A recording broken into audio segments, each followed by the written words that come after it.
Hello and welcome to the France 24 interview. Our guest today is the president of the local council of Tripoli, the capital of Libya, Sadat El-Badri. Welcome to the France 24 interview. Thank you. There are many questions revolving around the future of Libya exactly 1 year after the fall of the Gaddafi regime.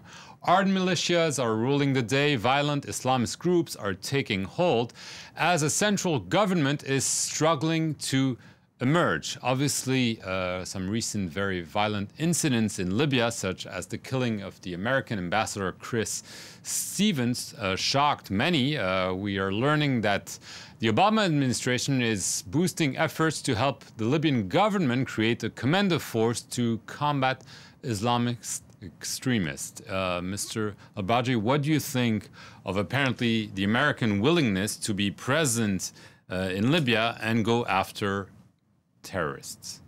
Well, I don't think it's a good idea, because they have to understand how extremism or a small group of extremists came to be about in Libya. Is they were many of them were tortured in the Gaddafi prisons, and they were humiliated, and naturally some of them stayed in Libyan prisons and some left, and so that we have to solve this problem, I think, by other means. I know that the Americans will go after the killers of Mr. Stevens, which shocked the whole Libyan people, and there were demonstrations all over in many cities in Libya. And I think this matter should not be ever exaggerated. And I think the Libyan forces and the Libyan security forces will go after the people who did it. And that we have to have a plan. That there are so many things that are connected with this problem, that there's a lot of unemployment in Libya, and the militias, they are sitting around with just their weapons in their hand. So we have to go to them, and yes. We'll go back to that. I just want to finish on this issue of the alleged killers of Chris Stevens and similar groups, Salafist groups that are sometimes killed. Do you think that their importance is exaggerated and that they're less dangerous and less numerous than the West says? Exactly. I don't think there is here in the West there is an over-exaggeration of every accident in Libya.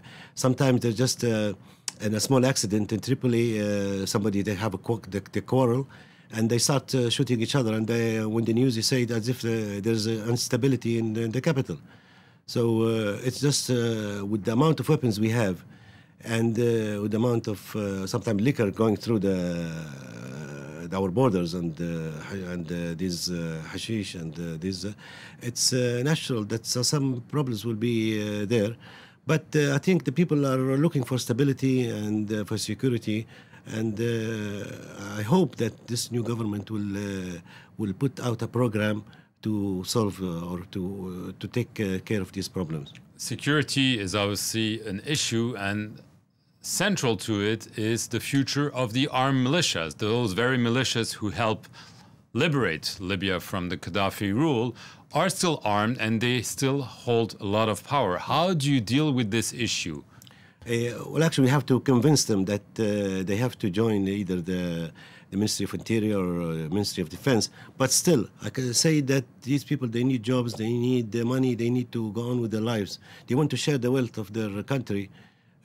So we have no choice but to sit down and plan our immediate future and long-term future. But first of all, do you agree that they need to be disarmed, that they should give back their weapons to a central authority, or do you think it's understandable that they want to keep their weapons because it gives them influence?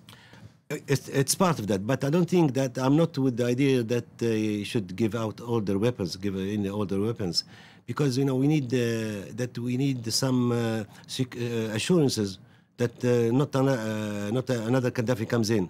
We have to have some kind of local weapons in people with with weapons in their homes.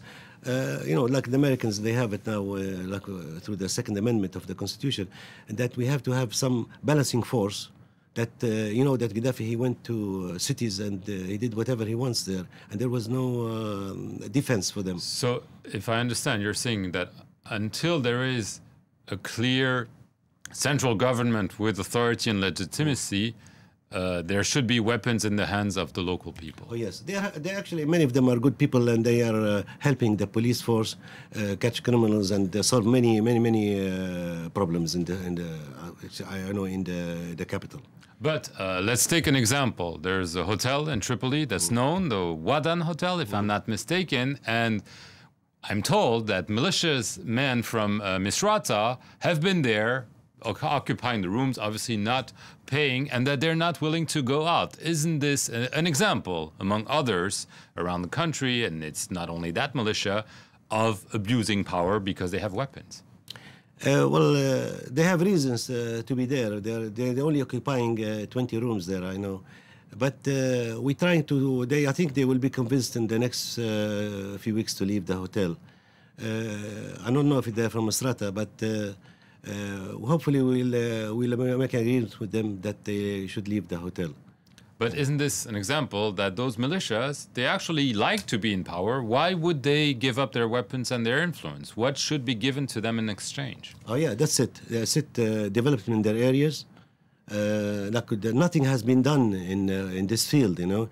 In our towns and the villages just south of Tripoli, there's nothing there. It's like I don't blame them that they're staying in Tripoli because they have nothing good to go back to. Why hasn't anything been done for 1 year? I think the government don't know how to start. They just solving everyday problems, like they are still in a hole and they can't get out of this problem solving every day, these daily matters, and that they should sit down and plan short-term plan, do a short-term plan and a long-term, and that things should be moving. Like there's so many sectors that should be reactivated. Why not talk about tourism? Why not talk about the environment? Why not talk about jobs for the youth? I haven't seen anything from the government.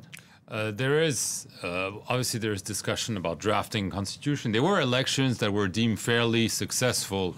A few months ago, a new prime minister has been chosen, Ali Zaitan, who is an human rights advocate, longtime exile. The question is whether his cabinet will be confirmed. Do you think that this could be indeed the start that you would like to see where government can be established and address those issues?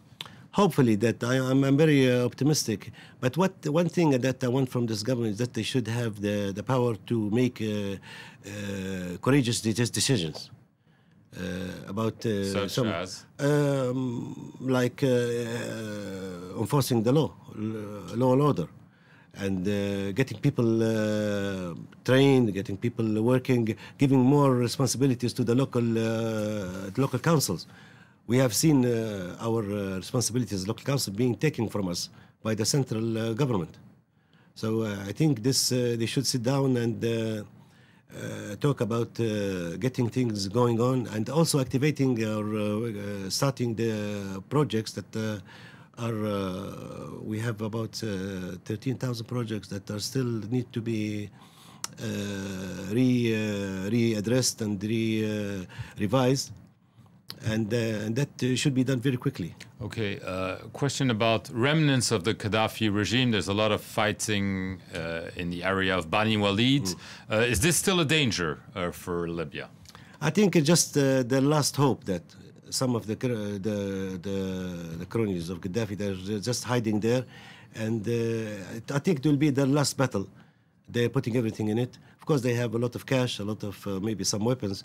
But believe me that 99% of the Libyan people are against these people, and that we will take care of them.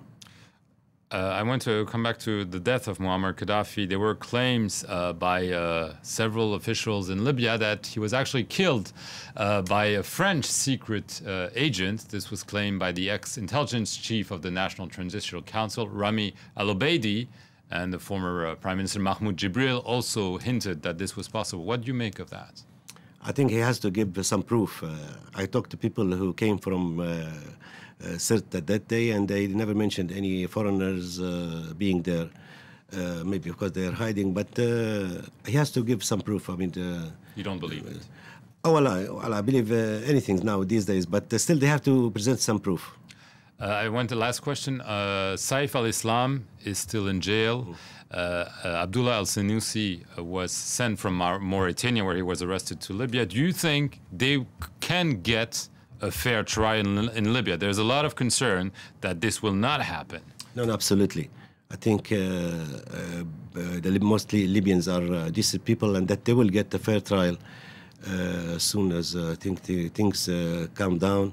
I don't think there is anything that can prohibit this. You don't think that because of the passions there could be exaggerations, and I mean, this could end up with the death penalty for both of them?